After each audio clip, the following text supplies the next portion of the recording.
Hello दोस्तों, नमस्कार, सत श्री अकाल। दोस्तों, मैं आज आपके लिए एक कहानी लेकर आई हूँ जिसका नाम है रुक जा पगली। दोस्तों, आप हमारी इस कहानी को सुनने से पहले प्लीज हमारे चैनल को लाइक कीजिए एंड सब्सक्राइब कीजिए। जैसे ही नेहा मंडी हाउस स्टेशन पर मेट्रो से बाहर निकली, बरसात के एक झोंके ने उसके चेहरे पर अपने प्यार का ठप्पा लगा दिया। नेहा ने अपने बड़े वाले बैग से छाता निकालने की कोशिश की। अगले ही पल लगा कि नहीं, आज तो वह भीगेगी। मन ने कहा, बारिश की बूंदों से क्या बचना। सड़क पर कदम रखा, पाव शप से पानी में जैसे ताल सा बजाने लगा। त्रिवेणी के रेस्तरां में अतुल उसका इंतजार कर रहा होगा। नेहा के दिल में घंटी सी बजने लगी। अतुल से मिलने के नाम पर अब तन के साथ साथ मन भी भीगने लगा। त्रिवेणी पहुंचते पहुंचते वह पानी से तरबतर हो चुकी थी। बिन बाहों की कुर्ती सिकुड़ कर जीन्स के ऊपर चढ़ी जा रही थी। 2 दिन पहले जनपद से खरीदा 100 रुपए का स्टॉल बदस्तूर अपना लाल रंग छोड़ बदरंग हो चुका था। घुंघराले बाल शिद्दत से गए थे और आंखों का लाइनर बहकर पूरे चेहरे पर फैल चुका था। अतुल ने उसे देखा तो ठिठक कर रुक गया, फिर आगे बढ़ आया और अपना हाथ बढ़ा दिया हाथ मिलाने को।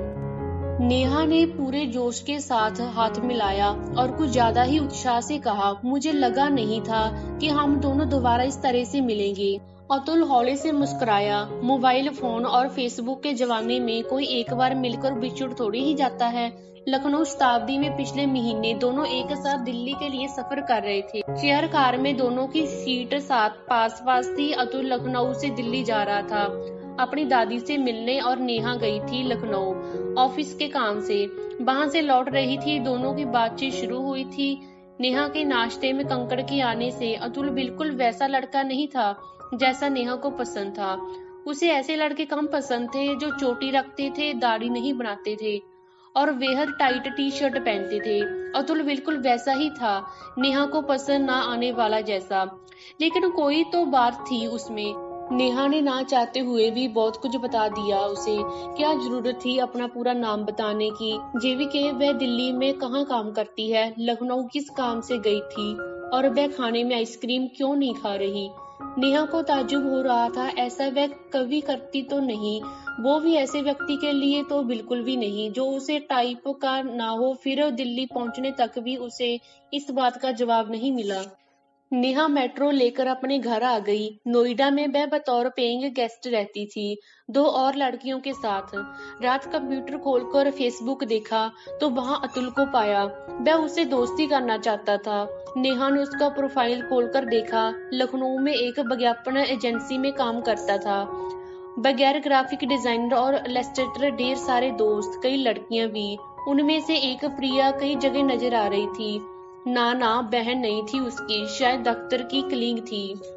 अचानक नेहा ने पाया कि उसे प्रिया को अतुल के साथ इतनी सारी तस्वीरों में दिखना पसंद नहीं आ रहा। रात रुक रुक कर जो नींद आई तो अतुल आता रहा ख्वाबों और ख्यालों में। नेहा ने उसकी दोस्ती तो कबूल कर ली थी, पर अतुल ने उस दिन जब उसने मैसेज करके उसका मोबाइल नंबर मांगा तो नेहा ने टाल दिया। अतुल लौटकर लखनऊ जा चुका था, पर जब तक दोनों फेसबुक पर चैट कर लेते। 15 दिनों के बाद अतुल ने उसे अपना मोबाइल नंबर मैसेज कर दिया। मन मारकर नेहा को उसे फोन करना पड़ा। जब फोन कर ही लिया तो घंटों भर दोनों ने बातें की। नेहा के चेहरे ने चुगली करनी शुरू कर दी। सबसे पहले उसे घेरा पेइंग गेस्ट की रम्या ने। क्या चल रहा है जाने मन, रात भर फेसबुक पर लगी रहती हो, जब तुम्हें मोबाइल लगाती हूँ तो बिजी पाती हूँ। चक्कर क्या है, कहीं तो वो तेरी ट्रेन वाली चुट्टियाधारी तो नहीं। नेहा नहीं करते हुए हाँ कर बैठी। ओ वाकई वह अतुल को चाहने लगी है। नेहा फिर अपने वाली नेहा ना रही। अतुल का फोन आता तो ना जाने क्यों दिल की धड़कनें बढ़ जाती, गाल सुर्ख हो उठते और 24 घंटे मन में जैसे एक सागर हिलोरे लेता रहता। अतुल ने 2 दिन पहले उसे बता दिया था कि वह फिर दिल्ली आ रहा है और उससे मिलना चाहता है। नेहा मना नहीं कर पाई। त्रिवेणी में अब अपने सामने अतुल को पाकर उसने किसी तरह अपने आप को संभाला और गर्म की चाय की चुस्कियां लेते हुए कुछ मुस्कुराकर बोली, मुझे बारिश में भीगना बहुत अच्छा लगता है। अतुल ठहर कर बोला, फिर तो तुम्हें बारिश में भीगते हुए बट्टा खाना, सड़क पर था थैया करना, बच्चों के साथ उछल कूद करना भी पसंद होगा।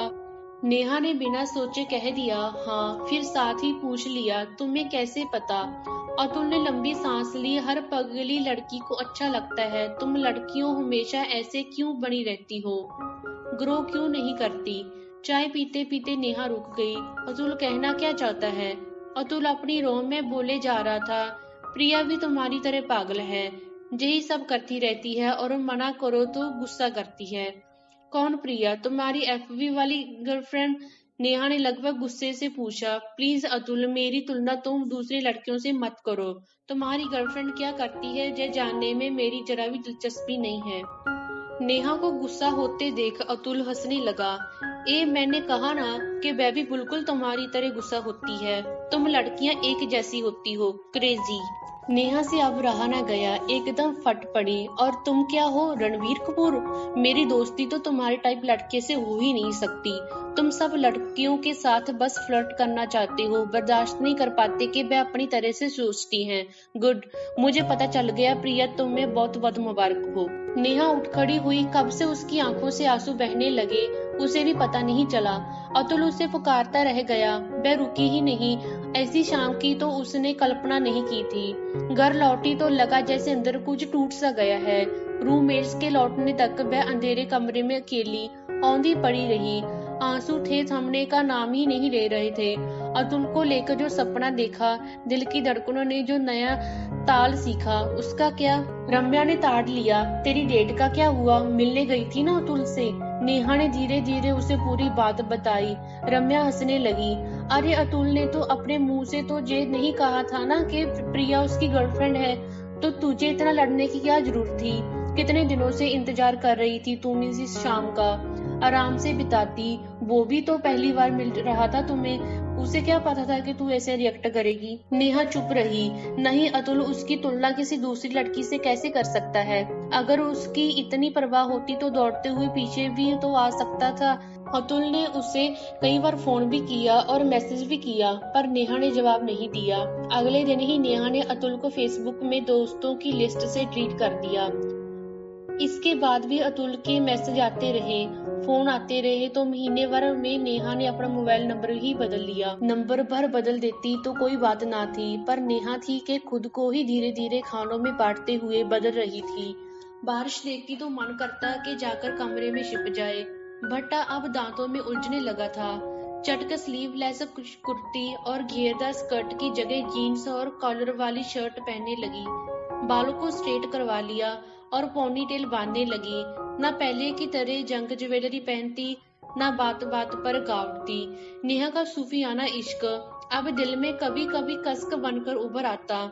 इन सब में एक अच्छी बात ये हुई, ऑफिस में वह ज्यादा काम करने लगी। साल भर में प्रमोशन हो गया, पैसे बढ़ गए, पीजी से फ्लैट में आ गई। 1 बेडरूम का प्यारा सा फ्लैट। पापा रिटायर हो गए थे। मम्मी जोर दे रही थी कि अब वह शादी के लिए हाँ कर दे। नेहा का मन अब भी कहीं उलझा हुआ था, पर पता नहीं क्यों उसने कह दिया, अच्छा मम्मी आप देखना शुरू कीजिए, पर हाँ, मुझे दिल्ली छोड़ने को मत कहिए। 2 दिन बाद ही मम्मी का फोन आ गया। नेहा, तुम जैसा चाहती थी दिल्ली में ही रहता है लड़का, कल ही तुझसे मिलना चाहता है, सॉफ्टवेयर इंजीनियर है। नेहा ने सोचकर कहा, अच्छा मम्मा, आप उसे मेरा मोबाइल नंबर दे दीजिए। कल मैं ऑफिस के काम से इंडिया हैबिटेट सेंटर में रहूंगी, वहीं आकर शाम 6 बजे मुझे मिल ले। किसी लड़के से मिलने के नाम पर न दिल में घंटियां बजी न दिमाग में। उसने अपनी रोज वाली ही ड्रेस पहनी, पैंट और शर्ट, कानों में सोने के छोटे से बूंदे, आंखों में हल्का सा नीला लाइनर। बस मीटिंग जल्दी खत्म हो गई। बिना किसी मकसद के वह हैबिटेट सेंटर में एक पेड़ के नीचे बैठ गई। सामने ऑडिटोरियम में किसी पेंटर की प्रदर्शनी लगी थी। दूर से लगा कि अच्छी पेंटिंग है। उठकर गई। अधिकांश पेंटिंग प्रकृति और जानवरों के थे, बेहद सुलझे हुए रंग। आगे बढ़ी तो ठिठक कर रह गई। सामने बारिश में भीगी हुई एक लड़की की पेंटिंग थी। घेरदार राजस्थानी स्कर्ट, कच्ची गुजराती कुर्ती, हवा में उड़ते कुछ कुछ बाल और भीगी सी आंखें, ये वही थी। कुछ क्षण नेहा जैसे बुत सी बन गई। पीछे पलटकर देखा, पेंटर को कुछ लोग घेरे थे। भीड़ बछटी सामने खड़ा आदमी कुर्ती और जीन्स में था। न बालों में पोनीटेल, न बेहतरीन दाढ़ी। अतुल उसकी तरह तेजी से बढ़ आया। नेहा, ओ गुड, मुझे पता था कि तुम मुझे जरूर मिलोगी। कहाँ गुम हो गई थी तुम? नेहा एक कदम पीछे हटी, पर वहां जगह नहीं थी। उसका फोन लगातार बज रहा था। कोई अनजाना सा सॉफ्टवेयर इंजीनियर उससे जानना चाह रहा था कि वह इंडिया हैबिटेट सेंटर में कहाँ खड़ी है। नेहा ने अतुल की तरफ देखा। वह तो बिल्कुल उसी की टाइप का लग रहा था। इस बार उसकी पूरी बात सुने बिना वह नहीं जाएगी, और उसने अपना फोन बंद कर लिया।